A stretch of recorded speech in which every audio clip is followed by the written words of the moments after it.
नमस्कार, मी डॉक्टर मनाली देशपांडे आयुर्वेदमध्ये तुमचं खूप मनापासून स्वागत। बऱ्याच जणांची तक्रार असते की केस खूप गळत आहेत, केस अकाली पांढरे होत आहेत, केस विरळ वाटत आहेत, टक्कल पडत आहे।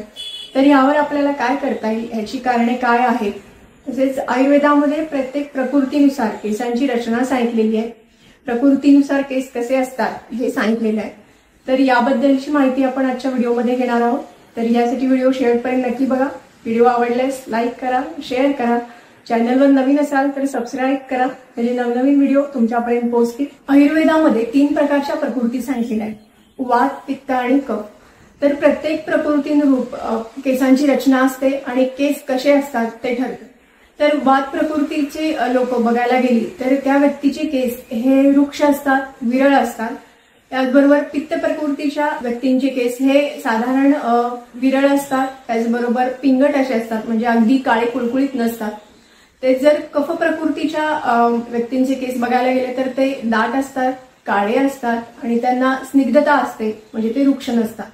पण प्रत्येकाची एकेरी अशी प्रकृती नसते, प्रकृती ही द्वंद्वज असते, म्हणजे वात पित्त, कफ पित्त किंवा वात कफ अशी प्रकृती असते।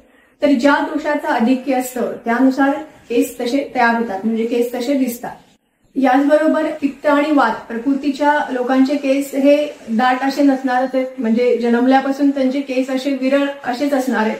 म्हणजे बरेच जण म्हणतात की माझे पहिल्यापासून केस विरळ असेच आहेत, ते कधीच दाट नव्हते। तर ती व्यक्ती साधारण वात आणि पित्त या प्रकृतीमध्ये बसते। काही लोकांचे केस हे लवकर पांढरे होतात, म्हणजे त्यांच्यामध्ये पित्त दोषाचं आधिक्य असतं, हीट अधिक, उष्णता अधिक असते, त्यामुळे ते केस लवकर पांढरे होतात। याचबरोबर आपल्या आई वडिलांचे केस कसे आहेत, म्हणजे काही अंशी हे जेनेटिकली पण असतं की आईचे किंवा वडिलांचे केस जर अगदी छान दाट आणि जाड असतील तर मुलांचे केसही तसेच असतात। तर त्याप्रमाणे हे आपले केस होतात। त्यामुळे आई वडिलांचे केस जर पातळ असतील किंवा अगदी थोडेसे पिंगट असे असतील तर त्याप्रमाणेच मुलांचे केस होतात। पण आयुर्वेदामध्ये गर्भसंस्कार या गोष्टीमुळे हे देखील बदलू शकतं। हा विषय आपण नंतर घेणार आहोत। आयुर्वेदामध्ये केसांची उत्पत्ती कशी सांगितलेली ते बघूया। केस हे आयुर्वेदानुसार अस्थि धातूचा उपधातू किंवा अस्थि धातूचा मल असं केसांना म्हणले आहे। म्हणजे अस्थि धातू जर चांगला असेल तर केस चांगले असणार आहेत। तर अस्थि धातूचं पोषण कशापासून होतं, तर आयुर्वेदामध्ये 7 जे धातू सांगितले, रस, रक्त, मांस, मेद, अस्थि, मज्जा आणि शुक्रम, यातला 5वा धातू हा अस्थि धातू आहे। म्हणजे रसापासून अस्थि धातूचं पोषण होणार आहे हळूहळू, म्हणजे रस, रक्त, मांस, मेद असं करत ते अस्थि धातूपर्यंत पोषण जाणार। तर रसधातूचं पोषण त्यासाठी चांगलं होणं फार महत्वाचं आहे। त्या रसधातूचं पोषण कशातून होणार आहे, तर ते आपल्या आहारातून होणार आहे। म्हणजे सगळं गणित जे येतं ते आपल्या आहाराजवळच येतं। म्हणजे आपला आहार हा चांगला असलाच पाहिजे, चांगला, सकस, पौष्टिक, ताजा असा आहार आपला पाहिजे, जेणेकरून आपले धातू चांगले होतील आणि पर्यायाने आपले केस चांगले होतील। तर पहिल्यांदा केस गळण्याची कारणे काय ते बघूया। आपल्या चुकीच्या पद्धतीचा आहार, म्हणजे अतिरिक्त प्रमाणात मैद्याचं सेवन, उष्ण व तीक्ष्ण पदार्थांचं सेवन, भेळ, पाणीपुरी किंवा पिझ्झा, फास्ट फूड, आंबवलेले पदार्थ यांसारख्या पदार्थांचं वारंवार सेवन, अकाली जेवण किंवा रात्रीचं जेवण खूप उशिरा होणं, ह्या सगळ्या गोष्टींमुळे शरीरातलं अतिरिक्त पित्त हे वाढायला मदत होते, त्यातून उष्णता वाढते आणि त्याचा परिणाम आपल्या केसांवर होतो। त्यामुळे केस गळतात किंवा केस अकाली पांढरे होतात। आयुर्वेदानुसार रात्री 10 ते 2 हा काळ पित्ताचा सांगितलेला आहे, त्यामुळे या काळात झोप ही झालीच पाहिजे। बऱ्याच जणांना रात्री उशिरापर्यंत जागायची सवय असते, त्यामुळे शरीरातलं अतिरिक्त पित्त आणि वात दोन्ही देखील वाढतं, त्याचा परिणाम केसांवर येतो। त्यामुळे केस गळणे किंवा अकाली पांढरे होणे हे आपल्याला दिसून येतं।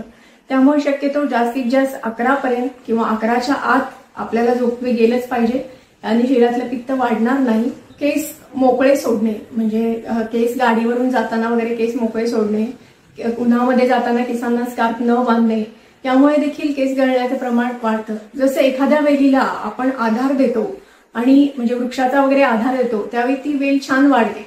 तसंच काहीसं केसांचे, केस हे नाजूक असतात, त्यांना आपण छान जर बांधून ठेवलं तर त्यांचा एकमेकांना आधार मिळतो, आणि जर आपण वारंवार केस मोकळे सोडले तर त्यांची मुळं ही नाजूक होतात आणि गळायला मदत होते।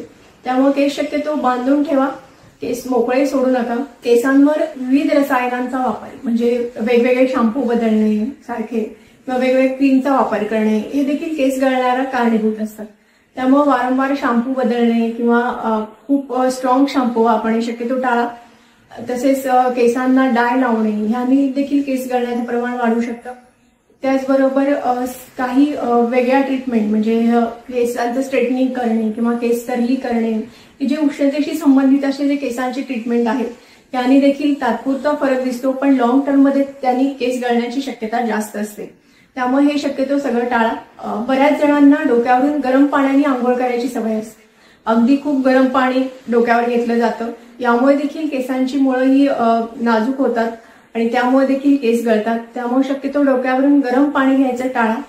तसेच बोरिंगचं पाणी म्हणजे बोरिंगच्या पाण्यामध्ये क्षारांचं प्रमाण जास्त असतं, त्यामुळे केस गळायला मदत होते.